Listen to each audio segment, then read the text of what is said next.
এয়া চাওক আমাৰ পথাৰত গোটেই ৰাতি বৰষুণ অহাৰ বাবে তো ইমানে পানী গোটেই ধান পুত খাই গৈছে ইয়া এয়া চাওক যেহেতু আমি পথাৰত আছিলোঁ পথাৰৰ পৰা এতিয়া মানে গোটেই ৰাতি আমি টঙত থাকোঁ টঙৰ পৰা আমি নামি দেখিছোঁ যে গোটেই পথাৰ আমাৰ এনেকৈ পানী হৈ গ'ল ইয়া তো গোটেই ধান পুত খাই গৈছে চাওক এয়া আমাৰ নামেৰি ৰাষ্ট্ৰীয় উদ্যানত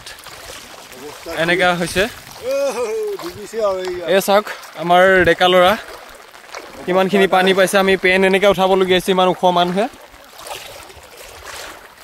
সঁচাকৈ এইটো আমাৰ বাবে বহুত এটা আজি দুখৰ বিষয় কাৰণ সৰুৰ পৰা ডাঙৰ হ'লোঁ কোনো জীৱনত আমাৰ এইখন পথাৰত আমি এনেকৈ পানী দেখা নাছিলোঁ কিন্তু আজি দেখিবলৈ পাইছোঁ বহুত দুখৰ বিষয় হয় তো জীৱনত প্ৰথমবাৰ পাইছোঁ এইখন পথাৰত ইমান পানী এই চাওক বহুত পানী আজি নাজানো এয়া ভাল লক্ষণ নে বেয়া লক্ষণ কিহৰ বাবে এইটো হৈছে ক'বলৈ নোৱাৰোঁ এয়া এখন টং আমাৰ আৰু সিফালে দূৰত এখন থাকিলে এয়া টঙৰ মানুহ এতিয়া নামিছে আগফালে গৈ আছে এয়া গোটেই কাপোৰ ভিজিবলৈ হৈ গ'ল তো ইমান পানী মানে ইমানটো দখা হৈছে চাওক এয়া গোটেই ধান পুত খাই গৈছে আমি আলিৰ ওপৰে গৈছোঁ তো আলিৰ ওপৰখিনিতেই মানে ইমানখিনি পানী আৰু ভিতৰৰ ফালেতো কিমান হ'ব চাওক ইমান ওখ ওখ ধান পুত খাই গৈছে এয়া চাওক যিমান দূৰলৈকে দেখিছে গোটেই পানী আৰু পানী সেই ওপৰত চৰাই যাক আজি বহিবলৈ ঠাই পোৱা নাই ওপৰে এনেকৈ উৰি গৈ আছে ডেকা কেতিয়াবা এনেকৈ পানী পাইছিলে নেকি নাই জীৱনৰ এইবাৰহে পাইছোঁ এইবাৰ প্ৰথমবাৰ ন এইবাৰ প্ৰথমবাৰ চাওক ইমানখিনি পানী এয়া আলিৰ ওপৰত আলিৰ তলত আৰু কিমান পানী হ'ব চিন্তা কৰক ভাল লাগিছে ন ৰাতিপুৱাই গা ধুই বঢ়িয়া ন এয়া হ'ল নামেৰি ৰাষ্ট্ৰীয় উদ্যানৰ তৰাজান পথাৰ এই পথাৰখিনি তৰাজান পথাৰ বুলি কয়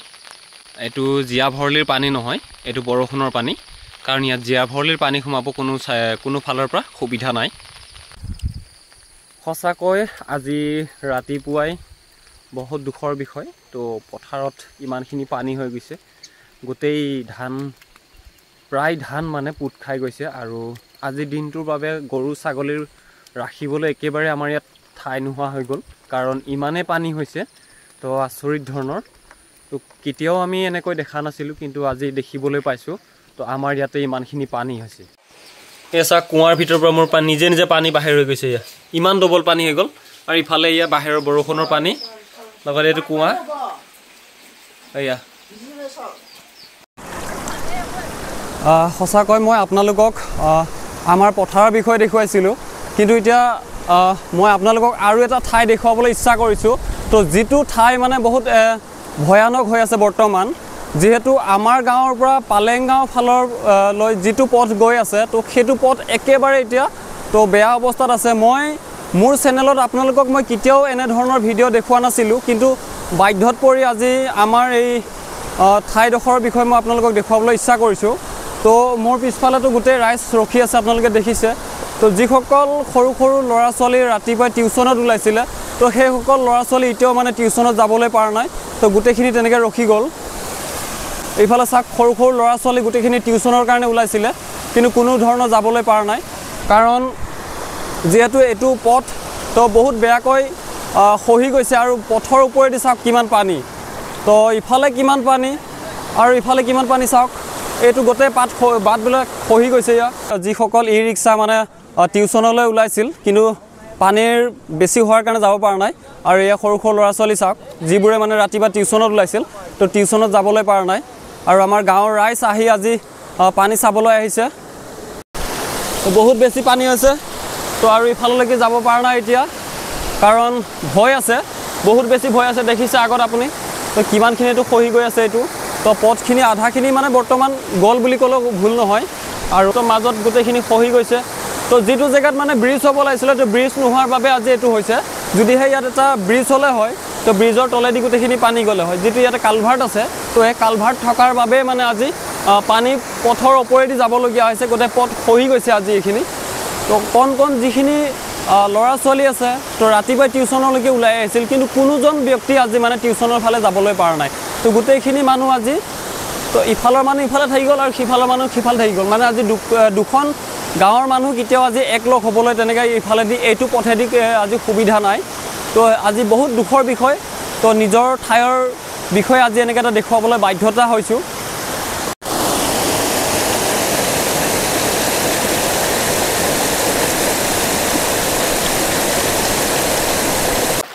সকলোলৈ মহান ত্ৰাণকৰ্তা প্ৰভু যীশুৰ নামত নমস্কাৰ জনালোঁ তো যিহেতু আজি মই আপোনালোকক পানীৰ বিষয়ে দেখুৱাই আছোঁ তো মই মোৰ নিজৰ ঠাইৰ বিষয়ে দেখুৱাই আছোঁ আৰু নিজৰ গাঁওখনৰ বাহিৰেও এতিয়া মই বেলেগ এখন গাঁৱত আহি উপস্থিত হ'লোহি যিখন গাঁও নেকি তৰাজান বুলি আৰু তৰাজান গাঁৱত আহি উপস্থিত হৈছোঁ মই এতিয়া আৰু তৰাজান গাঁৱতো তো আমাৰ গাঁৱত যেনেধৰণৰ হৈ আছে আৰু সেই ছেম কণ্ডিশ্যন আমাৰ তৰাজান গাঁৱতো হৈছে এয়া চাওক তৰাজান গাঁৱৰ সিফালেও ঘৰ আৰু ইফালেও ঘৰ মাজতে যিটো পথ তৰাজান গাঁৱৰ যিটো পথ তো ইয়াতো মানে গোটেই পথৰ ওপৰেদি পানী গৈ আছে বহুত পানী হৈছে কাৰণ